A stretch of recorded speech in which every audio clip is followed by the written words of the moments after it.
ভবা নাছিলোঁ যে এনেকুৱা এটা যে হ'ব ভবা নাছিলোঁ, কাৰণ এতিয়া ফেচবুক খুলিলেই খালি চুমি বৰা দেখি থাকোঁ, গতিকে ভবা নাছিলোঁ।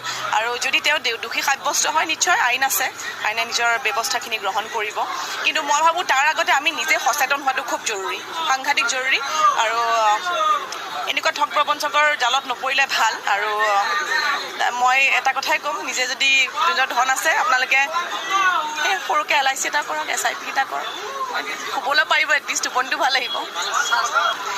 প্ৰথম কথা মই ক'ব বিচাৰিছোঁ যে এনেকুৱা ঘটনা আজি নহয়, আমি আগতেও এনেকুৱা ঘটনা শুনিছোঁ যে কোনোবাই অমুক কিমান কোটি টকা লৈ পলালে, কোনোবাই ইমান কোটি টকা লৈ পলাইছে।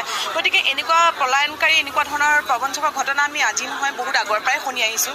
গতিকে মই ভাবোঁ আচলতে আমাৰ দায়িত্ব, আমি নিজে দায়িত্বশীল হোৱাটো খুব দৰকাৰী।